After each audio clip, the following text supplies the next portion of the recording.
السلام علیکم۔ آج میں آپ کو بتاؤں گی کہ اللہ تعالیٰ نے ہمیں قرآن پاک میں دعا مانگنے کا طریقہ بتایا ہے۔ جو بھی اس طریقے سے دعا کرے گا تو اس کی دعا ضرور قبول ہوگی، چاہے وہ کافر ہو، مسلمان ہو، گنہگار ہو یا نیکوکار ہو، جیسا بھی ہو اس کی دعا ضرور قبول ہوگی۔ اور وہ طریقہ اللہ تعالیٰ نے ہمیں قرآن پاک میں یوں بتایا ہے کہ تم بے قرار ہو کے مانگو، میں تمہیں ضرور دوں گا۔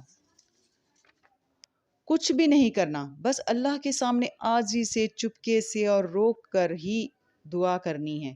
کوئی وظیفہ بھی نہیں کرنا۔ تو پلیز اللہ سے مانگنا سیکھیں۔ ہمارے مانگنے میں کمی ہے، اس کے دینے میں نہیں۔ شکریہ۔ تو چلتے ہیں آج کے سبق کی طرف۔ پناہ مانگتی ہوں اللہ کی شیطان مردود سے۔ شروع اللہ کا نام لے کر، جو بڑا مہربان نہایت رحم والا ہے۔ جو یقین کیے ہوئے ہیں کہ وہ اپنے پروردگار سے ملنے والے ہیں اور اس کی طرف لوٹ کر جانے والے ہیں۔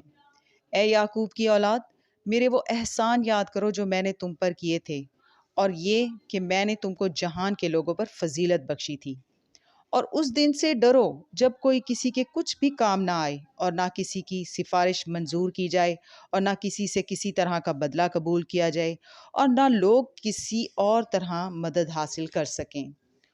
اور ہمارے ان احسانات کو یاد کرو جب ہم نے تم کو قوم فرعون سے نجات بخشی۔ وہ لوگ تم کو بڑا دکھ دیتے تھے، تمہارے بیٹوں کو تو قتل کر ڈالتے تھے اور بیٹیوں کو زندہ رہنے دیتے تھے، اور اس میں تمہارے پروردگار کی طرف سے بڑی سخت آزمائش تھی۔ اور جب ہم نے تمہارے لیے سمندر کو پھاڑ دیا، پھر تم کو تو نجات دی اور فرعون کی قوم کو غرق کر دیا، اور تم دیکھ رہے تھے۔ صدق اللہ العظیم۔